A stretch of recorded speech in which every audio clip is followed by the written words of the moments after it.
Hi there, it's Matt here, and welcome back to the next installment, in fact, in this series on sleep, learning, and memory. Now, as you'll remember, in the last episode, we learned that you need sleep before learning in order to prepare your brain for the initial act of making new memories, for the initial act of learning effectively. But what we've also discovered is that you need sleep after learning, but now to essentially hit the save button on those new memories, fixating those new memories and cementing them into the neural architecture of the brain. In other words, it's sleep after learning that will future-proof new information within your brain and prevent you from forgetting. And by the way, I should note, we did not make this discovery, certainly not at my sleep center, far from it. That discovery happened all the way back in 1924, when two German researchers, John Jenkins and Carl Dallenbach, they pitted sleep and wake against each other to see which one would win out in terms of a memory savings benefit. So it's essentially the researchers' version of a Coke-Pepsi challenge, but here it was wake versus sleep. And here's what happened. The participants first learned a list of nonsense words. So words that would actually be quite difficult to pronounce, and as a result, they're actually quite hard to learn and remember. Thereafter, the researchers then tracked how quickly those participants forgot those memories across an 8-hour time interval. The only difference, however, was that 8-hour interval was spent either awake across the day or asleep across the night. Now, across the day, the news was not great. There was marked forgetting across the day, and I mean catastrophic forgetting. The individuals, in fact, forgot most, if not all, of that novel information that they'd learned 8 hours earlier. And what this suggested to us is that time spent awake could, not always, but could be hazardous to those new memories in the sense of an accelerated trajectory of forgetting. However, if that time was spent asleep rather than awake, the result was very different. After even just 2 hours of sleep, there was a fixating memory benefit. So those newly learned memories were now saved and protected. There was no more catastrophic forgetting going on. They didn't fade away once sleep had fixated them in place. And I almost like to think of this, there's that scene in Jurassic Park. It's almost as though sleep is fixing those memories like a fly in amber. It's just trapping them and holding on to them. That was all the way back in 1924, but we and others over the decades, we've now repeated those experiments and very similar experiments. And time again, you get exactly the same result. Sleep provides a memory savings retention benefit. And that benefit, when it comes to textbook-like or fact-based memory, is somewhere between 20 to 40% relative to the equivalent amount of time spent awake. And when you think about it, it's not trivial when you put it in context. For example, if you put it in the context of an exam, I think many people would take a 20 to 40% advantage in terms of their score. But more importantly, think about it from an evolutionary perspective. If you are far better able to remember, for example, survival relevant information, such as the sources of where you found food or water, or where you came across predators that you survived, you could see how sleep would be strongly favored and selected for during the course of evolution, rather than selected against. This podcast is supported by Athletic Greens. Now, Athletic Greens is a comprehensive nutritional drink, and it contains countless different health components. Let me stop there. I say countless. I actually know the company pretty well and I know how the product is made. And I believe at last count, it's over 75 different vitamins and minerals and probiotics, prebiotics, and other whole food source nutrients. And you consume it every day.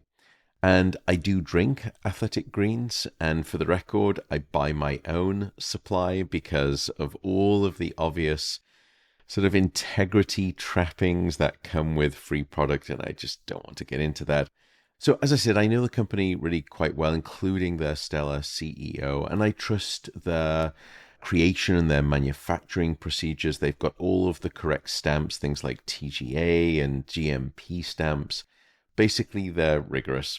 So anyway, if you are mindful of your health, then you may want to check them out at the link, which is athleticgreens.com/Matt Walker.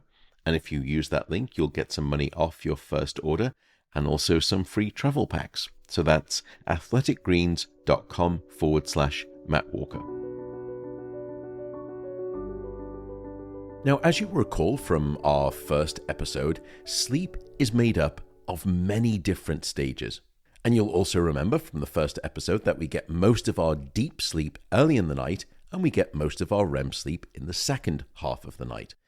And in a different form of a Coke Pepsi scientific challenge, we and other scientists have then pitted non-REM sleep against REM sleep to see which one is more effective at hitting the save button on those fact-based textbook-like memories. And the results are very clear. When it comes to those fact-based memories, it is deep non-REM sleep, dreamless sleep, rather than REM sleep, which is dreaming sleep, that correlates with a superior memory retention benefit the next day. It's that deep sleep that predicts a better retention. The more deep sleep, the more that you remember, the less that you forget. But those studies were, to begin with, just correlational in nature. They don't prove causality. But they did, however, lead to a very clear next step experiment, which we have since managed to conduct, which is the following. If you were to find a way to causally enhance the amount of deep non-REM sleep that an individual gets, then you should be able to causally enhance the amount of memory that they retain the next day. That then begs the next question. How on earth do you boost the amount of deep non-REM sleep electrical brainwave activity? Well, perhaps your favorite method, and certainly mine, is something called direct current brain stimulation. I know it sounds like the stuff of science fiction. It's actually science fact. So we'll bring you into my sleep center and we will apply electrode pads to either side of your head. And then we'll insert a small amount of voltage into the brain, so small that you typically don't feel it, but it has a measurable impact on brainwave activity. And if you apply this electrical brainwave stimulation during deep non-REM sleep, as if you're almost singing in time with those deep electrical brainwaves, not only can you boost the size of those deep sleep brainwaves, but in doing so, you can almost double the amount of memory savings benefit that you get from sleep. In other words, deep sleep was causally involved in the saving of individual facts within the brain. It was causally preventing you from forgetting. It's not just important that we understand what stage it is that is mechanistically transacting these memory benefits, but there are real pragmatic and clinical implications here.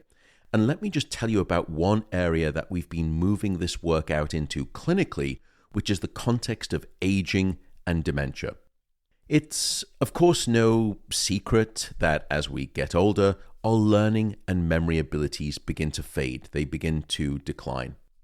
But what we've also discovered is that a physiological signature of aging is that your sleep gets worse, especially the amount of deep non-REM quality sleep that we've been discussing.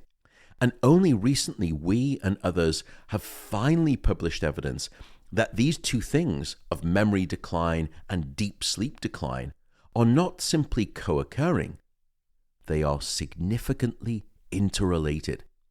And it suggests that the disruption of deep non-REM sleep is an underappreciated factor that is contributing to cognitive decline or memory decline in aging. And most recently, we've discovered in Alzheimer's disease as well. Now, I know this may all sound remarkably depressing news. It's in the mail, it's coming at all of us in later life. But there is a potential silver lining here. Unlike many of the other factors that we know are associated with aging, for example, changes in the physical structure of the brain, or changes even in the blood flow dynamics of the brain, those are fiendishly difficult to treat, and medicine doesn't have any good wholesale approaches right now. But that sleep is a missing piece in the explanatory puzzle of aging and Alzheimer's disease is exciting because we may be able to do something about it. And one way that we are approaching this at my sleep center, and other researchers are too, is not by using sleeping pills, by the way. We will discuss those in a later episode regarding whether or not they actually produce naturalistic sleep.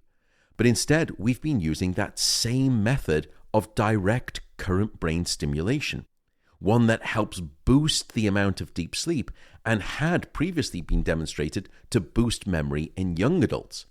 The question now that we've been exploring is whether we can translate this same affordable, potentially portable piece of technology into older adults and those with dementia. Can we restore back some healthy quality of deep sleep? And in doing so, can we salvage aspects of their learning and memory function? And the tentative answer so far in a small number of studies that we've conducted and other wonderful folks, Westerberg, Leidenbauer, they've done some wonderful work in this area too, actually suggests the answer could be yes.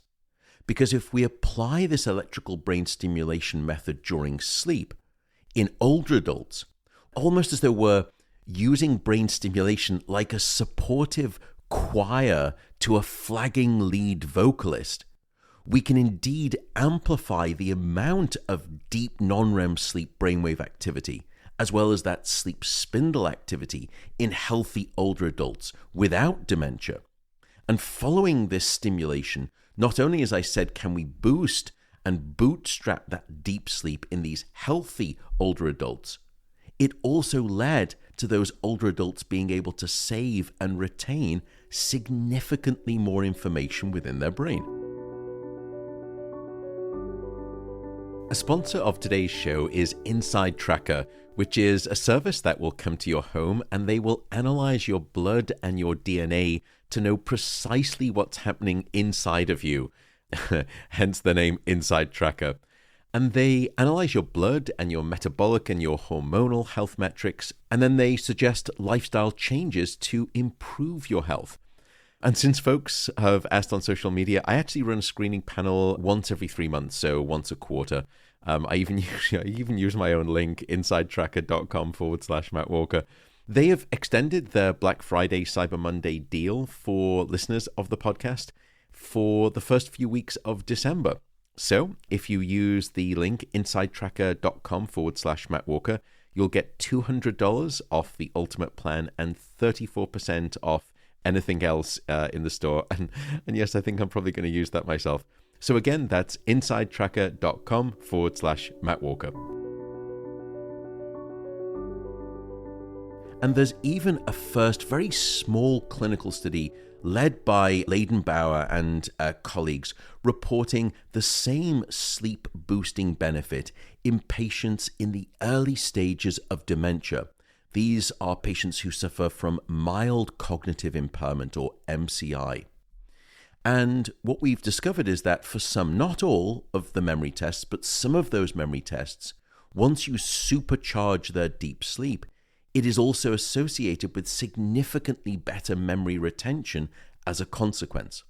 I really want to just pause for a second. I want to be especially sensitive here.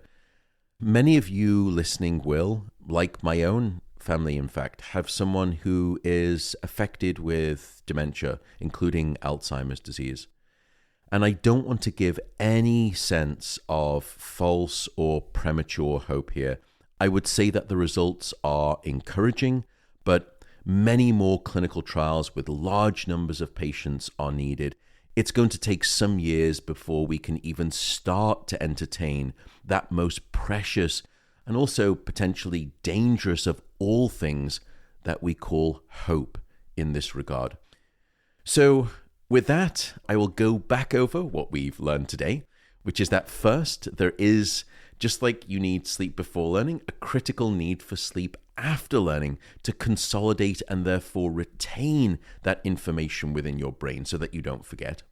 Second, we've also learned about the type of sleep that's critical for saving those fact-based or textbook-like memories, which is deep non-REM sleep. And finally, we've described how this process fails and in the future could be rescued to some degree in older adults and those with dementia. But nothing I've told you today describes exactly what is going on within your brain during deep sleep that helps consolidate and strengthen those memories. In other words, what is happening inside of your brain during deep sleep that is effectively hitting the save button on those new memories? The answers are absolutely incredible. And some of them may have even been the inspiration for the movie Inception. And we're going to discuss all of those in the next episode. But for now, I will simply say thank you so much for listening and tuning in, and I'll see you in that next episode.